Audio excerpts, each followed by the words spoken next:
जय जय सिया राम। प्रिय भक्तों, आज हम रामायण के अयोध्या कांड में दोहा संख्या नंबर 169, 170 पढ़ेंगे।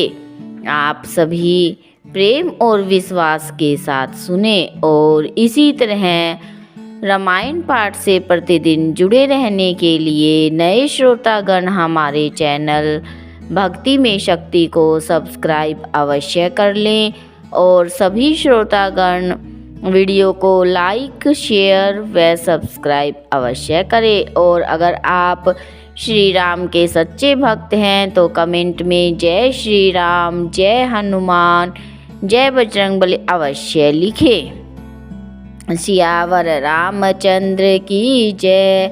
मातु भरत के बचन सुनी, साचे सरल सुभाय। रामा साचे सरल सुभाय, कहती राम प्रिय तात तुम, सदा बचन मन काय। सियावर राम जय जय राम, मेरे प्रभु राम जय जय राम। इस दोहे का अर्थ है, माता कौशल्या जी भरत जी के स्वाभाविक ही सच्चे और सरल वचनों को सुनकर कहने लगी, हे तात, तुम तो मन, वचन और शरीर से सदा ही श्री राम जी के प्यारे हो। राम प्राण हूँ ते प्राण पियारे, तुम रघुपत ही प्राण हूँ ते प्यारे। विधु विष चवे शत्रवे ही मुलागी, होई बारी चर बागी बिरागी।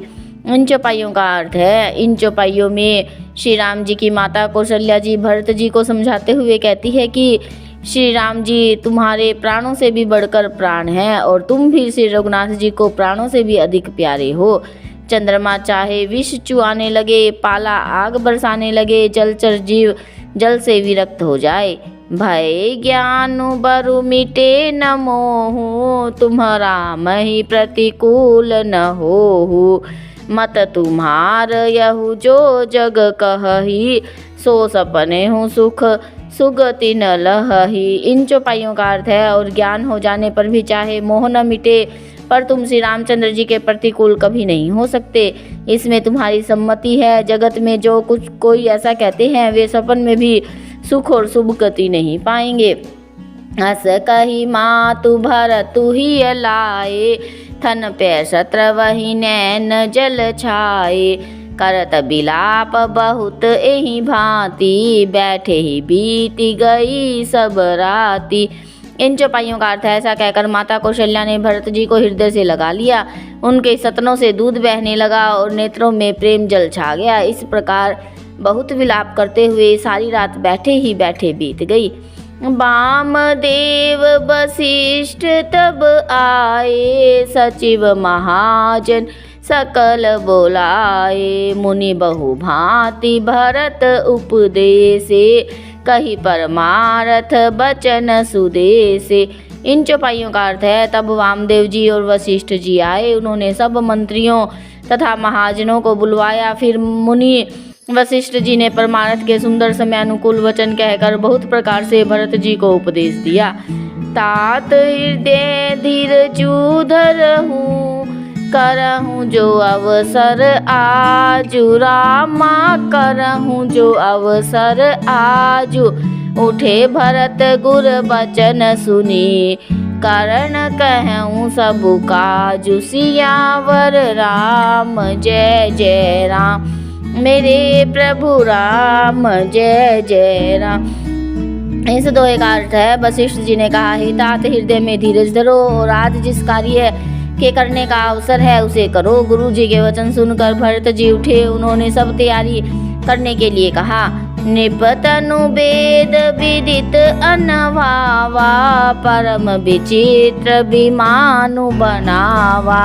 गही पद भरत मातु सब राखी, रही रानी दर्शन अभिलाषी।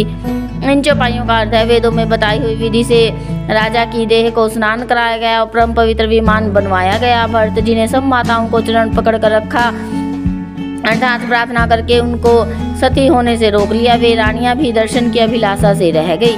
चंदन अगर भार बहु आए, अमित अनेक सुगंध सुहाए।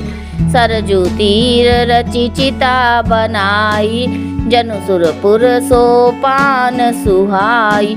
इन चौपाइयों का अर्थ है चंदन और अगर के तथा और भी अनेकों प्रकार के अपार सुगंधित द्रव्यों से बहुत से बोझ आए। सरयू नदी के तट पर सुंदर चिता रचकर बनाई गई, जो ऐसी मालूम होती थी मानो स्वर्ग की सुंदर सीढ़ी हो। यही विधि दाह क्रिया सब कीनी, विधिवत नाई तिलांजुलि दीनी। सोधि स्मृति सब वेद पुराणा, कीन भरत दस गात विधाना। इन चौपाइयों का अर्थ है इस प्रकार सब दाह क्रिया की गई और सबने विधि पूर्वक स्नान करके तिलांजलि दी। फिर वेद स्मृति और पुराण सब का मत निश्चय करके उसके अनुसार भरत जी ने पिता का 10 गात्र विधान अर्थात 10 दिनों के कृत्य किए। जहाँ जस मुनि बर आय सुदीना, तह तस सहज भांति सबु की ना। भय विशुद्ध दिए सब दाना, धेनु बाजी गज वाहन नाना। इन चौपाइयों का अर्थ है मुनि शेष वशिष्ठ जी ने जहाँ जैसी आज्ञा दी वहाँ भरत जी ने सब ऐसे ही हजारों प्रकार से किया।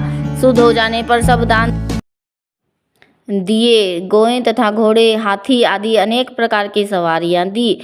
सिंहासन भूषण बसन, अनधरणी धन धाम, रामा अनधरणी धन धाम। दिए भरत लहि भूमि सुर, भे परिपूर्ण काम। सियावर राम जय जय राम, मेरे प्रभु राम जय जय राम। इस दोहे का अर्थ है सिंहासन, गहने, कपड़े, अन्न, पृथ्वी, धन और मकान भरत जी ने दिए। भूदेव ब्राह्मण दान पाकर परिपूर्ण काम हो गए, अर्थात उनकी सारी मनोकामनाएं अच्छी तरह से पूरी हो गई। सियावर रामचंद्र की जय।